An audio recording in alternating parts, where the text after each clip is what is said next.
एक शहर है टिम्बकटू, लोग वहाँ के हैं बुद्धू, अब बिना बात के ही, बिना बात के हु। आपने भी तो सुनी होंगी ये पंक्तियाँ, कभी अपने बचपन में, कभी किसी स्कूल की प्रार्थना सभा में, या शायद किसी कोने में बैठे हुए हंसते बच्चे के मुंह से।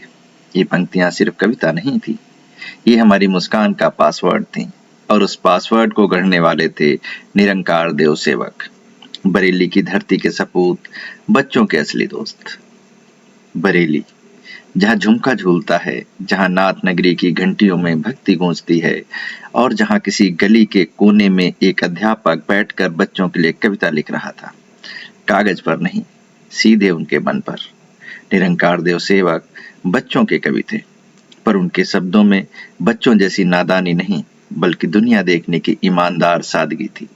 उनकी कविताएं कहती थीं, हंसो पर सोचो भी, खेलो पर समझो भी, सीखो पर डरना मत। वो कहते थे, बच्चा अगर गलती करे तो उसका हाथ मत पकड़ो, उसका मन पकड़ो, वही असली शिक्षा है। बरेली के जिस घर में वे रहते थे, वहां दीवारें अब भी कुछ कहती हैं।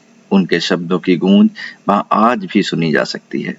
गली के पुराने बच्चे अब बूढ़े हो गए हैं, पर जब वे अपने पोते को टिम्बकटू सुनाते हैं तो आंखें अपने आप भीग जाती हैं, क्योंकि वो कविता नहीं, एक जमाने की हंसी है।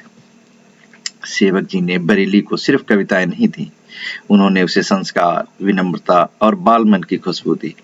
उनकी लेखनी में देशभक्ति का भाव था और मनुष्य की सहजता का आलोक भी।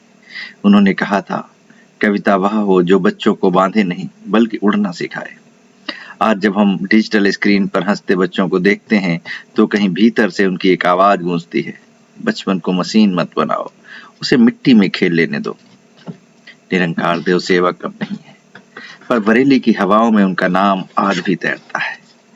जब कोई बच्चा बिना बात के ही करता है तो लगता है जैसे टिम्बकटू का शहर फिर से बस गया है, और वहां वही सेवक बैठे हैं, हाथ में कलम लिए, बच्चों के लिए अगली कविता लिखने को तैयार। एक शहर है टिम्बकटू, जहां कविता अब भी सांस लेती है, और जहां निरंकार देव सेवक अब भी बच्चों की हंसी में मुस्कुराते हैं।